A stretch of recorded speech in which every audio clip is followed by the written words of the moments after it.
What is up, gang? It has been a while. I noticed it's been like 2 weeks plus since I uploaded anything. And I felt kind of bad about that, just in the sense that hadn't been very accountable and hadn't really kept you guys up to date a whole lot. And there's been some good, there's been some bad, and there's been a whole lot of growth and a whole lot of learning. So recently, through the Brain Buddy app that I use for this journey, one piece of the puzzle there, I realized that I hit 500 total clean days since truly tracking this stuff and truly fighting it. In the course of about 2 years, just under 2 years, about a little over a year and a half. So about 95% of the time I was clean. And just to look back and reflect, in the sense that, in the past, this was a daily thing. And then it was maybe a couple times a week. And then it was once a week. And then it was 3 times a month, 2 times a month, 1 time a month, whatever. And by no means is a perfect curve progression, but just being grateful for where you've been, not because that's who you are, but because that's who you were, and then moving forward and leaving that in the past, because it is the past, and you shouldn't let your past write your future, because that's only one page or one chapter, and you got so much time, even if you're in the quote-unquote end of your life, even a single year. Think how much time that is. 365 days. It's incredible what you could accomplish. You could write a book. You could learn an instrument to a very high level. You could impact hundreds, I would say thousands of people in a positive way. If you complimented 2 people a day, you're at like 700 plus of people's lives that you positively impacted. And that ripple effect, there's no telling on how far that could go. So it's a little bit of a tangent, but that's stuff that's important to me.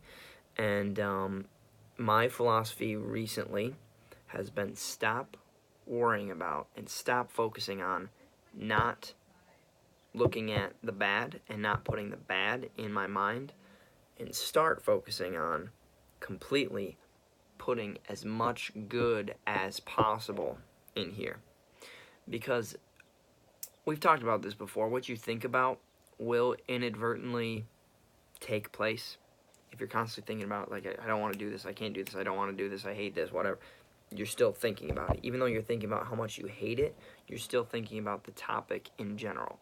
So instead, yesterday was probably the best example of this.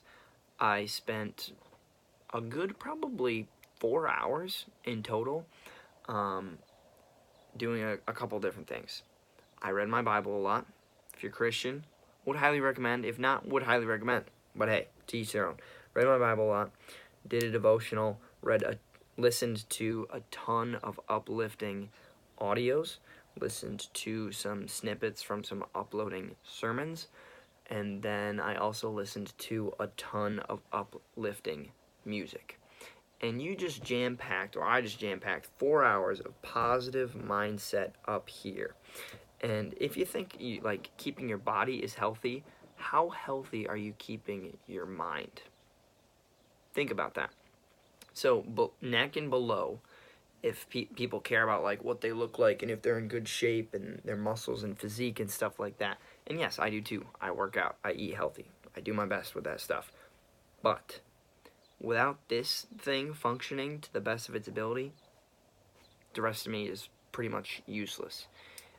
If you don't have a brain, your body can't do much. But if you're missing an arm and you still have a brain, you can still function. Does that make sense? As you've seen with veterans or other people who've gotten in freak accidents and stuff like that. So really what's more important in that equation is your mindset. Think about that. So what fuel you're putting up here is what's going to be produced in your actions, in your speech, in your thoughts. Most obviously, your thoughts. Um, so, with that being said, you got to be very careful as far as not only like what you're looking at, what you're listening to, but who you're associating with. Because if you're constantly around people who are bringing you down and being negative and talking about stuff like pornography or even anything negative, like it's just normal and they're totally okay with it, and oh well, everybody else is doing it, and everybody else is totally okay with it, and the rest of society thinks it's fine, that's going to rub off on you. No matter how strong you think your own opinions and your own viewpoints are, you constantly associating with those people, you will become the average of the 5 closest people in your life. Point. Period. There's no argument there.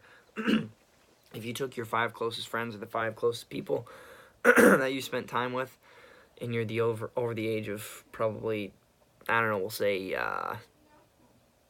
15, there's a very good chance that you look a lot like them, that you talk a lot like them, and that your income is roughly the same. And how you view different things is very similar. Again, it's not a replica, but it is very, very close.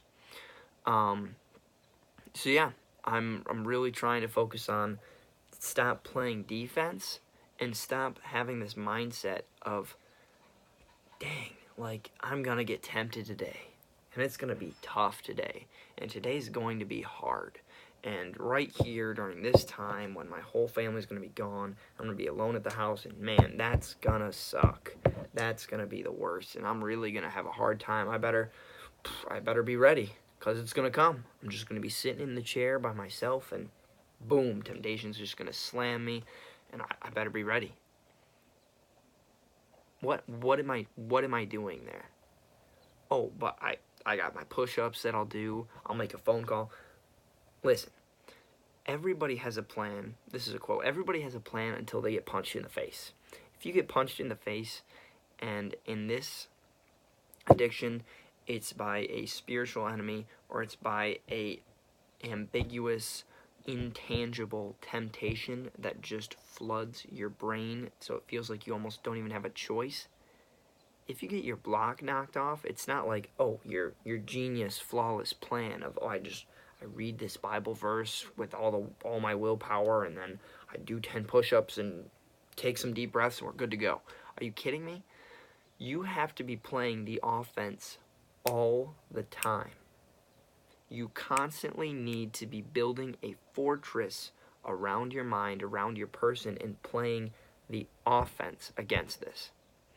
Because if you're playing defense and you're just waiting for the enemy to show up and start punching you or start hitting you, whatever, however you want to look at that, you're setting yourself up for failure.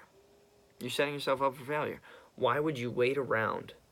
And sure, yeah, you can make a game plan. Definitely would highly recommend a game plan, a code red game plan.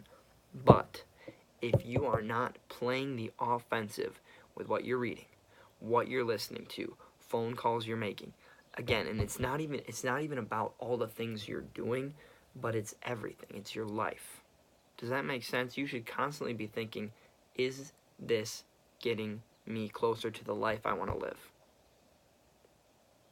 Not, is this going to stop me from looking at porn, and I don't want to look at it, I don't want to do these things, and I hate it, and no. Is this going to bring me joy? Is this going to help others? Is this going to give me a closer step to the life that I want to live? Because once you start pursuing that, once you start chasing after that, and you've got so much good material in here that you're thinking, you're speaking, and you're acting positively in a direction that you're excited about, the last thing on your mind is going to be wanting to cave and wanting to crawl back into the grave that you had dug for yourself, and you're going to want to be moving forward. You'll become addicted to that good feeling that you get from just a walk outside, from that good feeling that you get from listening to your favorite song and dancing. That it's just pure bliss, and it's totally different because there's no shame afterwards, there's no guilt afterwards, no remorse, no self-loathing. It's just joy. So, bottom line, conclusion, pursue what sets your heart on fire.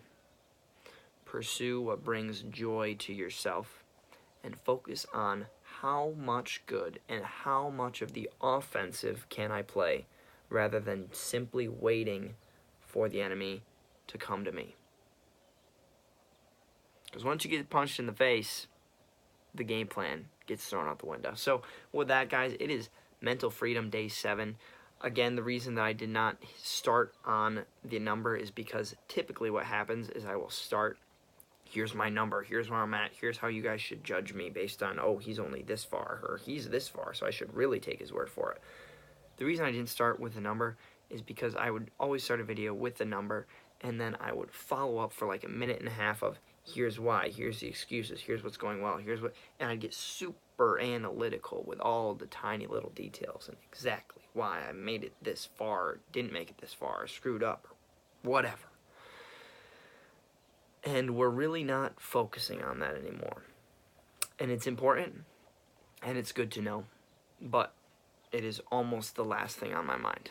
And I'm focused on the journey. I'm focused on falling in love with the process of getting better every single day, focusing on the positive. So with that, guys, I hope you guys are having a fantastic day or night or whatever time it is, and I will talk to you guys real soon. Stay strong out there. Peace.